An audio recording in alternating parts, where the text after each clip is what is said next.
رب العالمين والصلاة والسلام على سيد الأمين أما بعد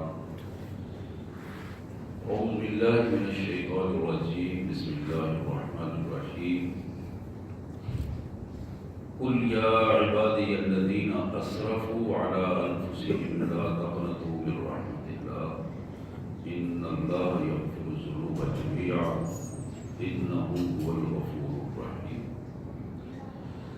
وأنيبوا إلى ربكم وأسلموا له من قبل أن يأتيكم العذاب ثم لا تنصرون واتبعوا أحسن ما أنزل إليكم من ربكم من قبل أن يأتيكم العذاب بغتة وأنتم لا تشعرون أن تقول نفس يا حسرة على ما فرطت في جنب الله وإن كنت لمن الساخرين أو تقول لو أن الله هداني لكنت من المتقين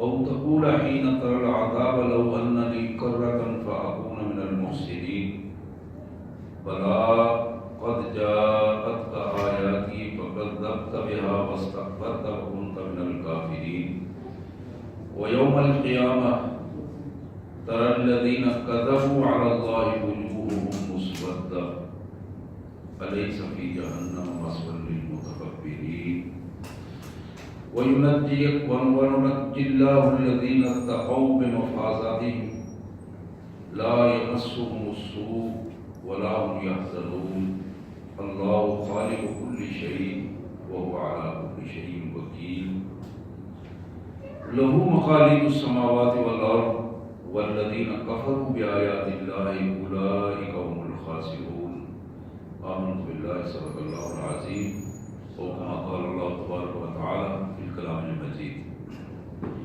اللهم صل على سيدنا ومولانا عبدك ورسولك وحبيبك محمد النبي الأمي وعلى آله وأصحابه وأزواجه وبناته وبارك وسلم اللهم صل على جميع الأنبياء والمرسلين وعلى الملائكة المقربين وعلى سائر الصحابة والتابعين وعلى عباد الله الصالحين اللہ کے پاک کلام قرآن مجید میں یہ 24واں پارہ ہے اور سورہ زمر 24واں پارہ سورہ زمر کی آیت نمبر 53 سے 63 تک یہ پورا رکوع ہے جو 24ویں پارے کا تیسرا رکوع میں نے آپ کے سامنے تلاوت کیا ہے اور یہ آیات بنتی ہیں سورہ زمر کی 53 سے 63 تک بڑی اہم آیات ہیں 2-3 دفعہ اس لیے بتا رہا ہوں کہ جب موقع ملے ان آیات کا ضرور مطالعہ کیا کریں ممکن ہو تو روز مطالعہ کر لیں لیکن جب موقع ملے ضرور ان آیات کا مطالعہ کریں بڑی اہم آیات ہیں اور بندے کو سیدھا کر دینے والی ہیں اس بندے کو جو اس بات پر یقین رکھتا ہے کہ میرا رب اللہ ہے اس بندے کو سیدھا کر دینے والی ہیں جو اس بات پر یقین رکھتا ہے کہ میرے قائد میرے رسول میرے نبی محمد کریم صلی اللہ علیہ وسلم ہیں اس بندے کو یہ آیات اس کے لیے بڑی مؤثر ہیں جو یہ یقین رکھتا ہے مجھے اپنی اس زندگی کے ایک ایک مرحلے کا اپنے اللہ کے حضور حساب دینا ہے اور ایک ایک چیز مجھ سے اللہ کے حضور پوچھی جائے گی اس کے لیے یہ آیات بڑی اہمیت والی ہیں آئیے سب سے پہلے ان آیات کا سادہ سا مفہوم اور ترجمہ پھر انشاءاللہ اسی پس منظر میں نبی رحمت صلی اللہ علیہ وسلم کے فرامین کے حوالے سے مختصر سی بات اللہ کے مبارک نام سے جو بڑا مہربان بہت زیادہ رحم کرنے والا ہے کل لفظ کل کا مفہوم یہ ہے کہ میرے پیارے رسول صلی اللہ علیہ وسلم میری یہ بات میرے بندوں تک پہنچا دیں لفظ کل کا مفہوم جب بھی لفظ کل آتا ہے اس کا مفہوم یہ ہے کہ میرے رسول صلی اللہ علیہ وسلم آپ میری یہ بات میرا یہ فرمان میرے بندوں تک پہنچائیں اور فرمان کیا ہے یا عبادی الذین اسرفوا علی انفسہم اے میرے وہ بندو جو اپنی جانوں پر ظلم کر بیٹھے ہو، اپنی جانوں پر جنہوں نے زیادتیاں کی ہیں، اے میرے وہ بندو جنہوں نے اپنی جانوں پر زیادتیاں کرنی ہیں اور اس کیفیت میں موجود ہیں، اب اس اضطراب اور کیفیت میں سن لو، لا تقنطوا من رحمت اللہ، اللہ کی رحمت سے نا امید نہ ہونا۔ ظلم تم نے کر دیا ہے، اپنی حالت بگاڑ لی ہے، لیکن اس کے باوجود اللہ کی رحمت سے نا امید نہ ہونا۔ ان اللہ یغفر الذنوب جمیعا، اللہ تو وہ ذات گرامی ہے، جب وہ چاہے تو اپنے بندے کے سارے گناہ معاف کر دے۔ ان اللہ یغفر الذنوب جمیعا، جب مالک چاہے اپنے بندے کے سارے گناہ معاف کر دے۔ انہ هو الغفور الرحیم، بلا شبہ وہ مالک کو بڑا ہی رحمتیں لٹانے والا اور گناہوں کو معاف کرنا، یہ میرے مالک کو بڑا پسند ہے۔ انہ هو الغفور الرحیم۔ وانیبوا الی ربکم، اپنے پالنے والے پروردگار کی طرف رجوع کر لو، دوڑ کے آؤ، جس حالت میں بھی ہو اپنے رب سے رجوع کرو، رابطے میں آ جاؤ، رب سے رابطہ کٹنے نہ پائے، سست نہ ہونے پائے۔ وانیبوا الی ربکم واسلموا له من قبل ان یاتیکم العذاب ثم لا تنصرون، اس وقت سے پہلے، کمال قسم کے الفاظ ہیں اپنے بندے کے لیے، کمال قسم کا تحفظ ہے، اس وقت سے پہلے کہ تم پر کوئی عذاب ٹوٹ پڑے اور تمہارا کوئی مدد کرنے والا نہ ہو، اس سے پہلے اپنے آپ کو اپنے اللہ کے حوالے کر دو۔ وَأَسْلِمُوا لَهُ مِن قَبْلِ أَن يَأْتِيَكُمُ الْعَذَابُ ثُمَّ لَا تُنصَرُونَ، اس وقت سے پہلے کہ تم پر عذاب ٹوٹ پڑے اور کوئی تمہاری مدد کو نہ آ سکے، اس سے پہلے اپنے آپ کو وَأَسْلِمُوا لَهُ، اپنے آپ کو اپنے اللہ کے سپرد کر دو، اپنی خواہشات، اپنا جسم، اپنی عزت، اپنا مال، اپنی جان، وَأَسْلِمُوا لَهُ، سب کچھ اپنے مالک کے حضور پیش کر دو۔ وَاتَّبِعُوا أَحْسَنَ مَا أُنزِلَ إِلَيْكُم مِّن رَّبِّكُم،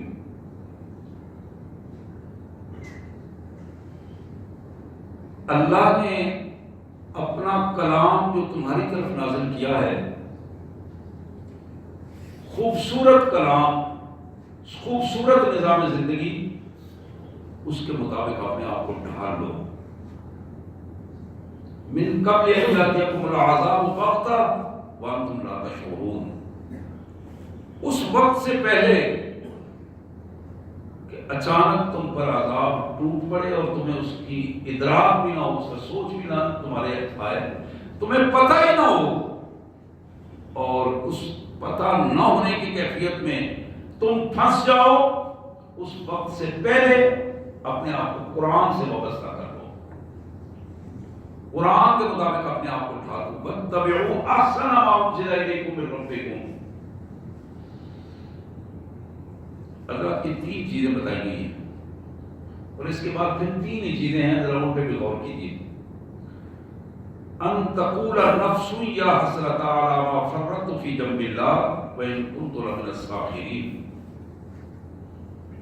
ایسا نہ ہو کہ وقت گزر جائے اور پھر تم حسرت، یاس اور افسوس کے ساتھ یہ کہتے رہو،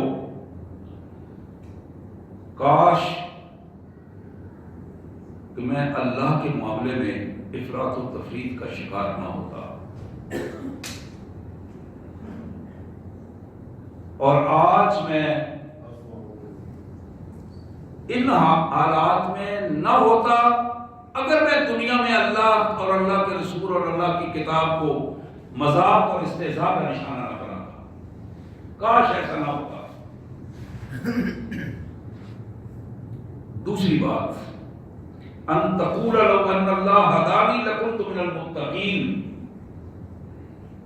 وقت گزر رہا ہے، گزر جائے گا. ایسا نہ ہو کہ وقت جب گزر جائے اور پھر تمہیں یاد آئے اور پھر تم کہو کاش کہ میرا مالک مجھے سیدھا راہ دکھا دیتا تو آج میں بھی متقی ہوتا. نہ تم سیدھے راستے پہ آئے، نہ تم متقی ہوئے، وقت گزر گیا. اس کے بعد یہ الفاظ بے معنی ہو جائیں گے. آج ان کی قیمت ہے، آج ان الفاظ کی قیمت ہے جو اللہ کے یہ الفاظ ہمارے سامنے مالک جو ہم سے کہے ہیں آج کے لیے ہے اور آج ہی ان کی قیمت ہے.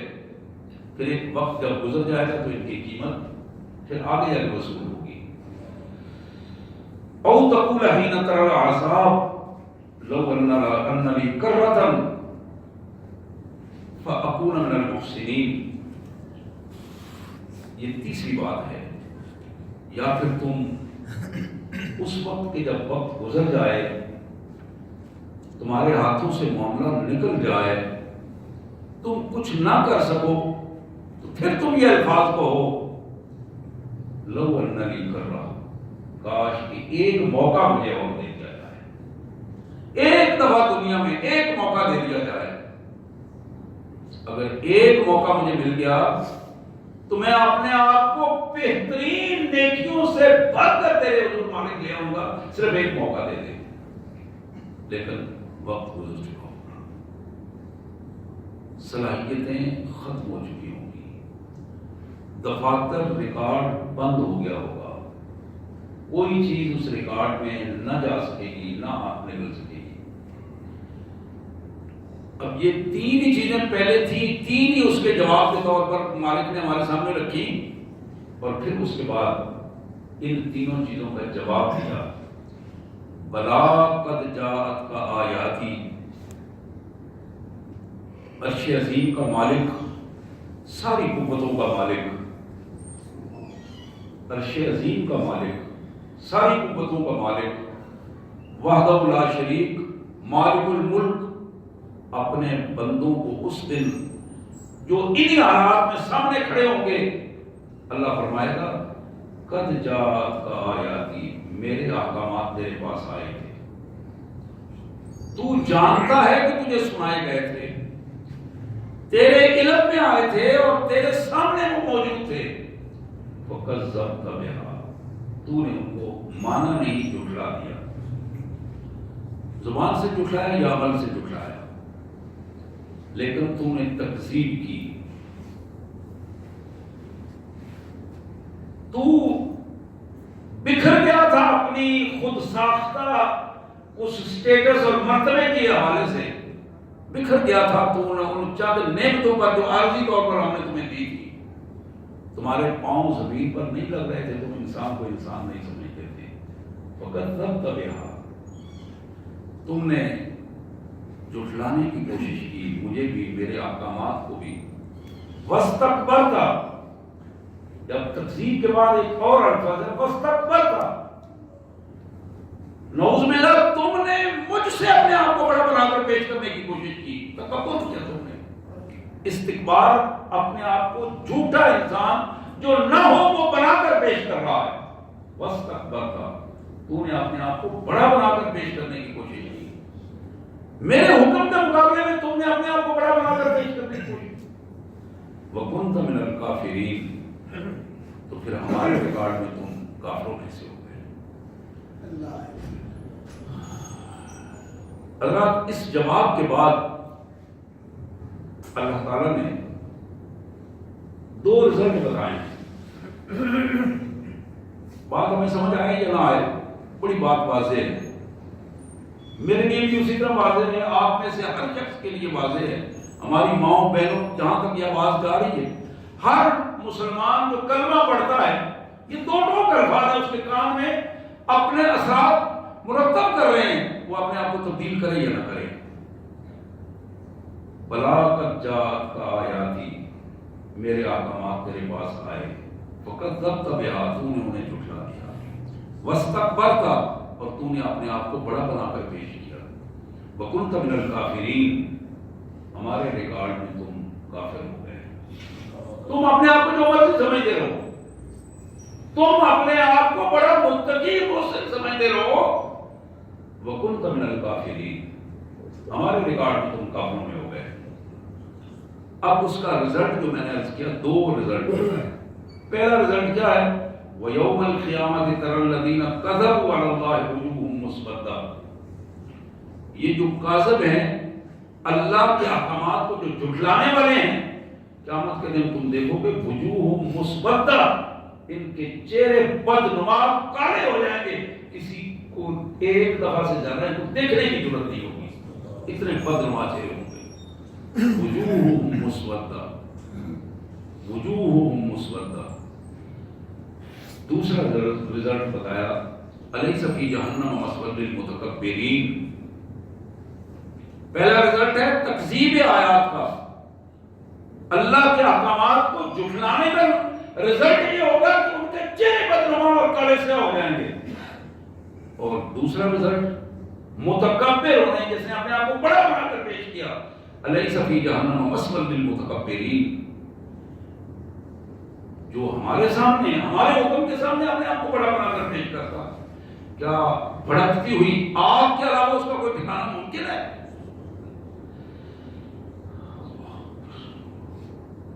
حضرات, اس کے فوراً بعد پھر وہیں جہاں سے بات شروع ہوئی تھی کائنات کے مالک نے پھر وہاں ارشاد فرمایا وَيُنَجِّ اللَّهُ الَّذِينَ اتَّقَوْا بِمَفَازَاتِهِمْ.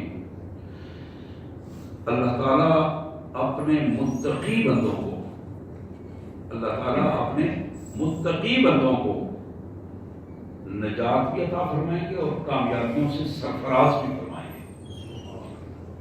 وَيُنَجِّ, پہلے نجات, دوسرا بِمَفَازَاتِهِمْ, نجات بھی ہوگی اور درجات عطا کرتے کرتے بلند بلند مقامات عطا فرمائیں گے. لا يمسهم السوء, کوئی تکلیف ان کے قریب نہیں آئے گی, کوئی پریشانی اذیت ان کو ٹچ نہیں کر سکے گی. ولا هم يحزنون, اور وہ غم زدہ بھی نہیں ہوں گے, کسی قسم کی کوئی پریشانی بھی لاحق نہیں ہوگی. وجہ کیا ہے, کیوں ایسا ہوگا؟ اللہ خالق کل شیء وهو علی کل شیء وکیل. اختیار سارا مالک کا ہے, سب کو پیدا اس نے کیا ہے اور سب کی نگرانی اپنے قوت میں اس نے رکھی ہے, اور سب کا وہ نگران بھی ہے, سرپرست بھی ہے اور وکیل بھی ہے. لہو مقالید السماوات والارض, زمین و آسمان کے خزانے کی کنجیاں اسی کے پاس ہیں, کسی اور کے پاس نہیں. لہو مقالید السماوات والارض, جس کو وہ چاہتا ہے عطا کرتا ہے, ملکیت بھی اس کی ہے اور کنٹرول بھی اس کا ہے. والذین کفروا بآیات اللہ اولئک هم الخاسرون. اللہ کے آیات کو, اللہ کے احکامات کو جو جھٹلانے کی کوشش کرتے ہیں, ان سے انکار کرتے ہیں, تباہی, بربادی اور ذلت و رسوائی انہی کے لیے ہے. حضرات, یہ آیات تھی سورہ زمر کی آیت نمبر 53 سے لے کر آیت نمبر 63 تک. میں نے شروع میں عرض کیا کہ ان آیات کا ضرور مطالعہ کریں, ممکن ہو تو روز مطالعہ کریں, نہیں تو جب موقع ملے, یہ بڑی اہم آیات ہیں, ضرور ان کا مطالعہ, قرآن سے اپنا تعلق مضبوط کریں. یقین کیجیے ہماری ناکامیوں کی بنیادی وجہ قرآن سے تعلق ٹوٹ جانا ہے, قرآن سے تعلق نہ ہونا ہے. ہم باقی ہر چیز سے تعلق بنا رہے ہیں جو مادہ پرستانہ رویوں کے ساتھ ہمارے سامنے آ رہی ہے. دور دور ملاقاتوں کے لیے جاتے ہیں, پیسے خرچ کرتے ہیں, رویے بناتے ہیں, اور تعلق قائم کرنے کے لیے نہ جانے کیا کیا پاپڑ بیلتے ہیں. اپنا تعلق اس بادشاہ سے بنائیے جس کے قبضہ قدرت میں آپ کی زندگی اور موت ہے. اپنا تعلق اس مالک سے بنائیے جس مالک کے مقابلے میں کسی کے آنکھ اٹھانے کی ضرورت نہیں ہے, کسی کی زبان کھولنے کی ضرورت نہیں ہے. اس سے تعلق بنے گا تو سب کا تعلق ٹوٹ جائے گا, اور اس سے تعلق بنے گا تو سب عزتیں آپ کے قدموں میں ہوں گی. اللہ کریم کہ ایک حدیث قدسی، یہ مسلم شریف کی حدیث ہے، جناب ابو ذر رضی اللہ تعالی عنہ کی یہ روایت، محمد کریم رحمت للعالمین صلی اللہ علیہ وآلہ وسلم نے فرمایا کہ میرے مالک نے یہ فرمایا ہے۔ حضور نے اس حدیث کی نسبت اللہ کی طرف کی، جس کو حدیث قدسی کہا جاتا ہے۔ اللہ نے فرمایا کہ یبن آدم کلکم مذنب الا من عفیت، اے اولاد آدم تم میں سے ہر ایک گناہ گار ہے مگر وہی جسے میں بچا لوں۔ میں عرض کر رہا تھا کہ رابطہ مالک سے کیجیے، یہ وہ چیز ہے جسے میں بچاؤں وہ گناہ سے بچ سکتا ہے، جو میرے ساتھ رابطے میں رہے گا وہی بچ سکے گا، ورنہ کلکم مذنب تم میں سے ہر ایک گناہ گار ہے۔ فاستغفرونی استغفر لکم، میرے حضور آ جاؤ، اپنے گناہوں کو پیش کرو، معافی مانگو، میں تمہیں معاف کر دوں گا، معافی مانگو میں تمہیں معاف کر دوں گا۔ یہ بڑا اہم جملہ ہے جس کی قیمت ہمیں احساس نہیں کہ یہ کتنا بڑا جملہ ہے، جو کائنات کا بادشاہ جسے کسی چیز کی کوئی پرواہ نہیں، کوئی محتاجی نہیں، اپنے بندے سے محبت اور پیار کرتے ہوئے بندے کی خیر خواہی کے لیے اسے بتا رہا ہے کہ میرے بندے تم نے اپنی جانوں پر ظلم کیا، تم نے زیادتیاں کی ہیں، آؤ میرے حضور اپنے گناہوں کی معافی دے دو۔ یہ دن، یہ لمحات، یہی لمحات ہیں گناہوں کی معافی کے۔ پھر فرمایا وَكُلُّكُمْ فَقِيرٌ إِلَّا مَنِ اغْنَيْتُمْ، تم سارے کے سارے محتاج ہو، کسی کے پاس اپنا کچھ نہیں ہے، تم سارے کے سارے محتاج ہو۔ اس کائنات میں آنے والا آدم علیہ السلام اور ان کی اولاد، کلکم فقیر، تم سارے کے سارے محتاج ہو، ہاں مگر وہ جسے میں عطا کر دوں، میں دوں، وہ غنی ہو جائے گا۔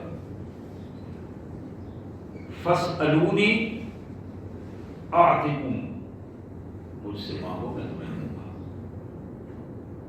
مجھ سے مانگو میں تمہیں دوں گا۔ وَكُلُّكُمْ ضَالٌ، تم سارے کے سارے اپنے اصل راستے سے ہٹ گئے ہو۔ إِلَّا مَنْ هَدَيْتُ، مگر ہر وہ شخص جسے میں نے ہدایت دی، میں نے راستہ بتا دیا، یقیناً وہی راستے پر ہے۔ پھر فرمایا فَاسْأَلُونِي الْهُدَىٰ أَهْدِكُمْ، ہدایت مجھ سے مانگا کرو، راستہ صراط مستقیم مجھ سے مانگا کرو، میں تمہیں صراط مستقیم کی طرف ہدایت دوں گا، میں تمہیں راستہ دکھاؤں گا۔ پھر ارشاد فرمایا وَمَنِ اسْتَغْفَرَنِي وَهُوَ يَعْلَمُ أَنِّي ذُو قُدْرَةٍ عَلَىٰ أَنْ أَغْفَرَ لَهُ غَفَرْتُ لَهُ وَلَا أُبَالِي،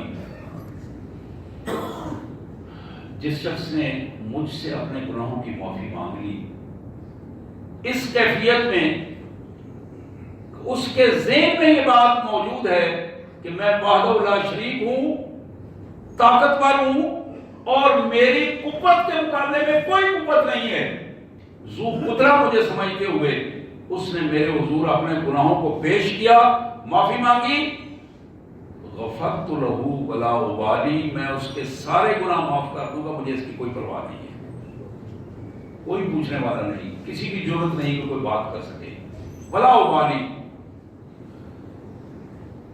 ذرا اگلا جملہ ارشاد فرمایا وہ سنیے، وَلَوْ أَنَّ أَوَّلَكُمْ وَآخِرَكُمْ وَحَيَّكُمْ وَمَيَّتَكُمْ وَرَتْبُكُمْ وَيَابِسُكُمْ اجتمعوا على قلب اشقى رجل واحد منكم ما نقص ذلك من سلطانی مثل جناح بعوضہ،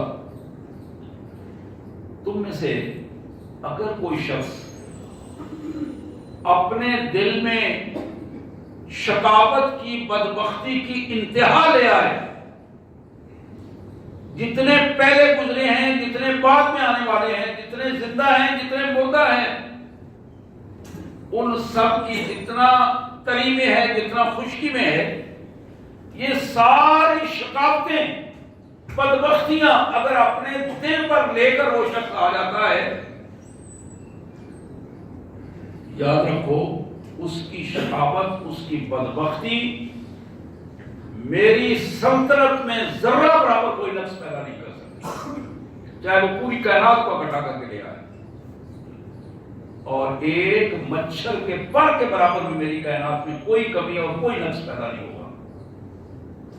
پھر اسی بات کو فرمایا ولو انا، اگر کوئی شخص زندہ، مردہ، خشکی، تری اور یہ پہلے بعد میں آنے والے سارے افراد کے برابر تقویٰ اپنے دل میں لے کے آ جائے، پاکیزگی لے کے آ جائے، اس کے تقویٰ کی وجہ سے میری سلطنت میں، میری مملکت میں کوئی ذرہ برابر اضافہ نہیں ہوتا، کہ اس کی تقویٰ کی وجہ سے کوئی اضافہ ہو جائے، ایک مچھر کے پر کے برابر بھی اضافہ نہیں ہوگا.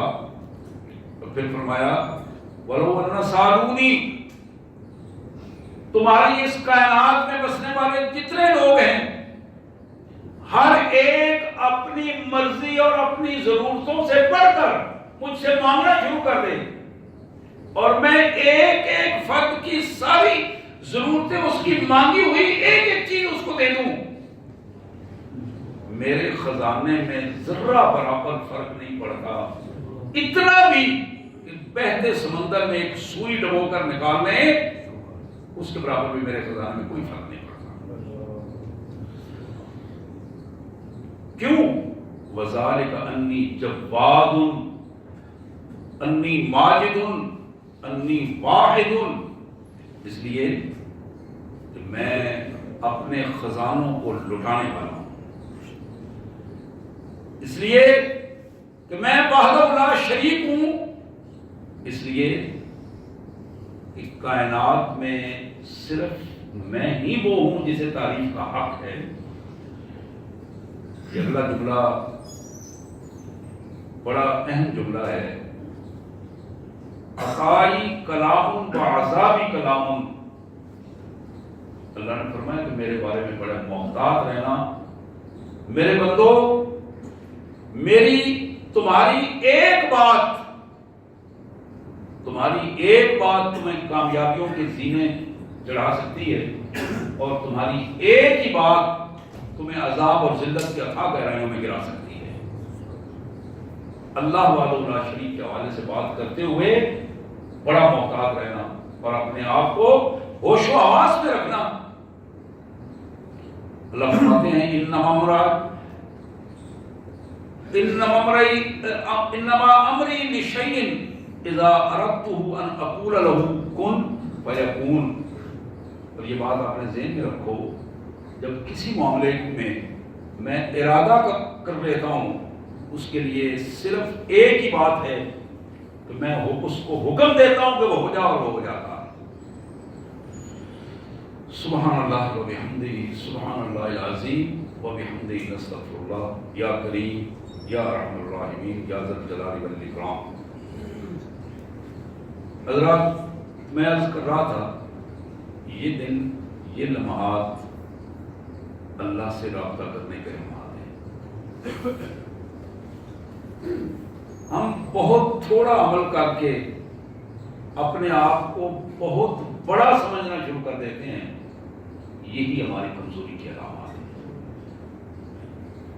محمد کریم صلی اللہ علیہ وسلم ساری رات کھڑے ہو کے پاؤں متورم ہو گئے، تو جب بتایا گیا کہ حضرت آپ کو تو اللہ تعالیٰ نے معصوم پیدا کیا ہے، ارشاد ہوا افلا اکون عبدا شکورا، کیا میں اللہ کا شکر گزار بندہ نہ بنوں؟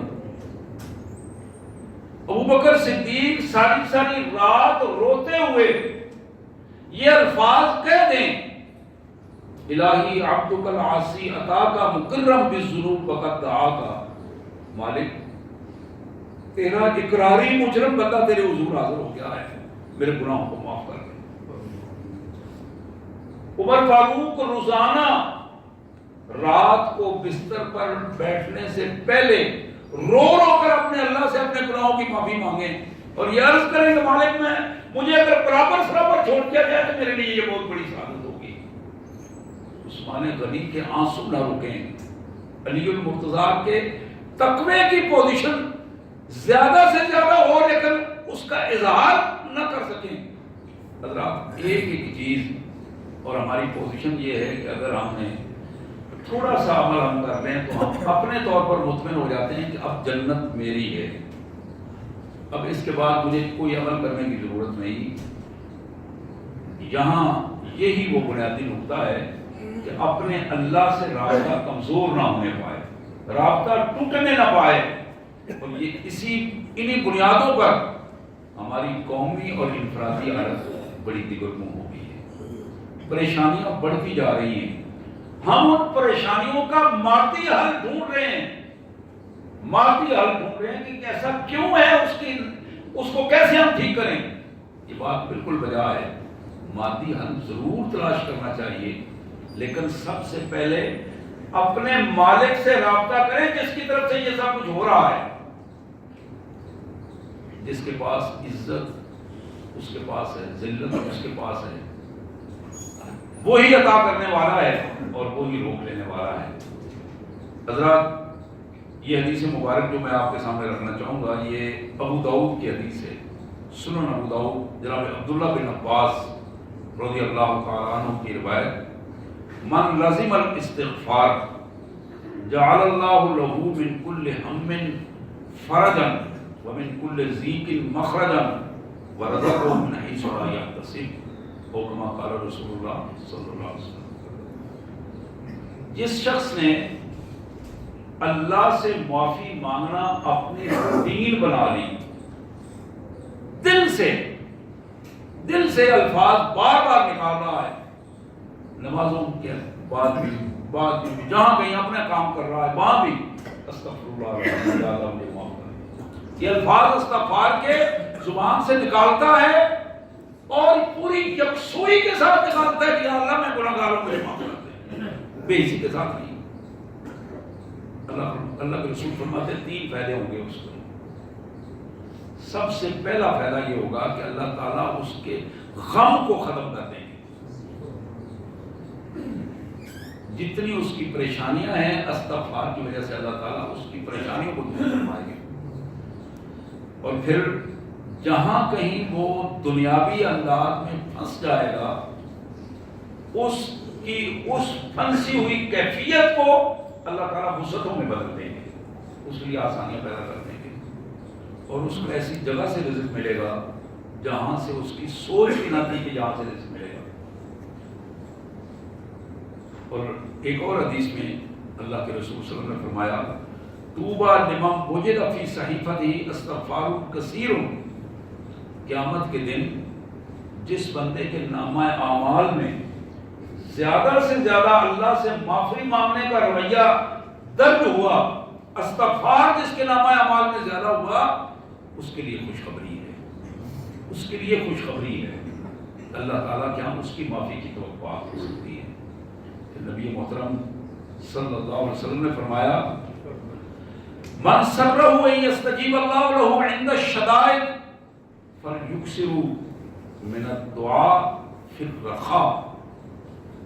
یہ کمال قسم کا نسخہ ہے جو میرے اور آپ کے پیارے آقا صلی اللہ علیہ وسلم نے فرمایا، جو شخص یہ چاہتا ہے کہ مشکل حالات میں اللہ تبارک و تعالی کی مدد میرے ساتھ ہو، جو شخص یہ چاہتا ہے کہ مشکل حالات میں یستجیب اللہ له عند الشدائد، مجھ پر مشکل حالات آئیں تو اللہ میری دعائیں سنیں اور میرے لیے آسانیاں پیدا کر دے، میرے آقا نے فرمایا اس کے لیے لازم ہے کہ جب حالات اچھے ہوں تو زیادہ دعائیں کرے، اچھے حالات میں زیادہ دعائیں کرے، تندرستی میں زیادہ دعائیں کرے تاکہ بیماری سے بچ سکے، تب دستی میں زیادہ دعائیں کرے تاکہ پریشان حالی سے بچ سکے، اور فرصت میں زیادہ دعائیں کرے کہ کل جب مصروف ہو جائے اس کو دعائیں کرنے کا وقت ایسا نہ ہو کہ اس سے چھن جائے. پھر ترمذی شریف کی یہ حدیث مبارک جناب سلمان فارسی رضی اللہ تعالیٰ عنہ کی روایت, ان اللہ حی کریم, اللہ بڑا حیادار, بڑا مہربان, یستحی اذا رفع الرجل الیہ یدیہ ان یردہما صفرا خائبتین. اللہ فرماتے ہیں کہ مجھے جب میرا بندہ روتا ہوا میرے حضور ترلے اور منتیں کرتا ہوا ہاتھ اٹھاتا ہے, اس کے جسم کا ایک حصہ کانپ رہا ہے اور مجھ سے وہ مانگتا ہے, معافی مانگتا ہے, مجھے شرم آتی ہے کہ میں اپنے بندوں کو خالی ہاتھ لوٹاؤں, اس کے ہاتھ خالی لوٹاؤں, یہ کبھی نہیں ہوتا. میں اپنے بندوں کو معافی بھی دیتا ہوں اور اپنی رحمتوں سے بھی سرفراز کرتا ہوں. حضرات, یہ وقت ہے اپنی دعاؤں کو قبول کروانے کا, مرنے سے پہلے توبہ کرنے کا, استغفار کرنے کا. اور اس استغفار اور توبہ کی پوزیشن یہ ہے کہ انسان کی نظر اپنے سارے گناہوں پر ہو اور اس کے اندر شرمندگی کا احساس ہو. اللہ کے حضور توبہ کرتے ہوئے اپنے گناہوں کو چھوڑ چکا ہو اور آئندہ نہ کرنے کا اپنے اللہ سے وعدہ کرے. اور جس انسان سے زیادتی کی ہے, ظلم کیا ہے, زبان سے کیا ہے, ہاتھ سے کیا ہے, مال سے کیا ہے, جس انداز میں جس پر جو ظلم کیا ہے اس کا مداوع کر لے.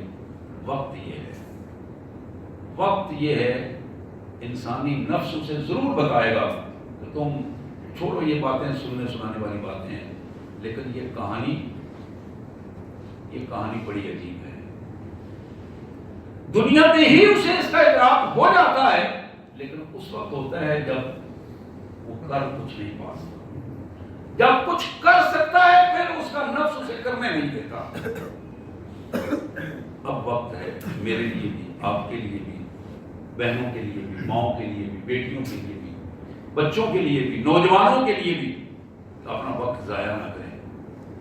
اپنا وقت عیاشیوں میں, تللو تللو میں ضائع نہ کریں. یہ وقت بڑا قیمتی ہے. یہ ضروری نہیں کہ تم نے بوڑھے ہو کے مرنا ہے, جوان ہو کے مرنا ہے. جو بوڑھا ہو گیا اللہ نے اسے مہلت دی ہے. اسے چاہیے کہ وہ اپنی نیکیوں کو بڑھانے کی کوشش کرے اور برائیوں سے معافی مانگے. اور جو ابھی جوان ہے اس کو اپنے نگاہ پر, اپنے گناہوں پر, اپنے معاملات پر توجہ دینی چاہیے. جو ابھی اس دنیا میں آیا ہے, نوعمری اور نوجوانی کی پوزیشن میں ہے, اسے اپنے اوپر غور کرنا چاہیے تاکہ میری آئندہ کی زندگی ایسی نہ ہو کہ قبر میں میرے لیے ذلت اور رسوائی ہو. موت پہلی علامت ہے جو انسان کا فیصلہ انسانوں کو بتا دیتی ہے. پہلی علامت موت ہے. جب آدمی اس دنیا سے رخصت ہوتا ہے تو انسان دیکھ کر تبصرے کرنا شروع کر دیتے ہیں. جب بندہ قبر میں جاتا ہے اس کی علامات دیکھ کر بعض لوگ فوراً اندازہ کر لیتے ہیں. تو پھر اگلے مراحل تو اگلے ہیں. میرے بھائیوں, میں دعا گو اللہ سے, آپ بھی دعا کریں اور کوشش کریں کہ آج کے بعد اللہ کے حضور نافرمانی نہ ہو, اور جو ہو چکی ہے اس کے لیے اللہ تعالیٰ ہمیں معاف کرے اور ہمیں اس کا مداوع کرنے کی توفیق عطا فرمائے. وآخر دعوانا الحمد للہ رب العالمین.